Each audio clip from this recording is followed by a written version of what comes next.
Alors, on l'a dit, Lens va disputer la Ligue des Champions la saison prochaine. On se disait il y a encore quelques semaines, ce sera avec Franck Hez.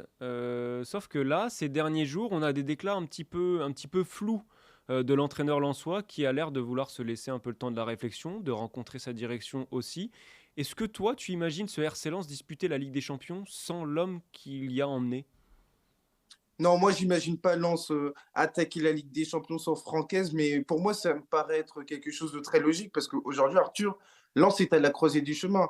On ne pourra pas aller vers une forme de continuité. Alors, si, une continuité incarnée par le maintien de Francaise, mais ce que je veux dire par là, c'est que le regard, l'attention portée sur Lens a complètement changé. À partir du moment où tu es en Ligue des Champions, il y aura beaucoup plus d'exigences.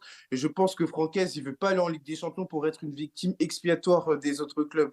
Il veut nourrir des ambitions à l'image de ce que Lens fait en Ligue 1. Alors, bien évidemment, je ne te parle pas de remporter la Ligue des Champions la saison prochaine à Wembley, mais d'avoir notamment un groupe, une équipe qui soit compétitive. Et je pense que ça va dans ce sens-là, à savoir que Francaise, je pense que cet été, il voudra peut-être une équipe beaucoup plus qualitative. Alors, cette équipe, elle est déjà extrêmement qualitative à l'échelle de Lens, mais ce que je veux dire par là, il faudra des ajouts qualitatifs.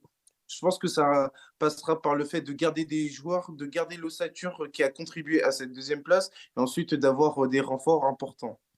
Donc on a un Franck S qui, bon, on l'a bien compris, attend des garanties, mais il y a aussi l'autre aspect, c'est-à-dire qu'on parle souvent des joueurs convoités. Est-ce que Franck Hez, on le sait, est un entraîneur convoité? Est-ce qu'il y a aussi ce risque-là de le voir partir pour un projet encore plus alléchant, ou vraiment pour toi l'enjeu se situe sur les garanties que lui offriront ou non sa direction?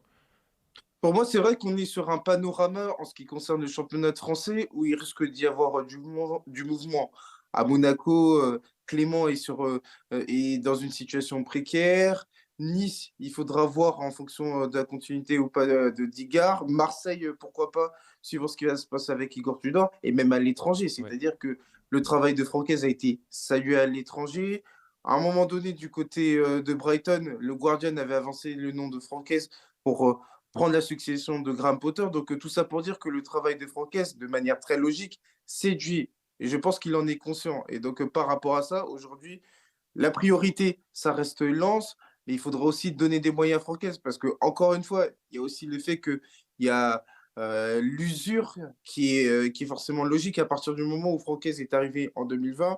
On sait très bien que être entraîneur, c'est très énergivore et avoir 3 ans en tant qu'entraîneur du RC Lens, c'est quand même un beau mandat. Donc, je pense que pour s'inscrire dans la durée, il faudra donner des garanties à Francaise.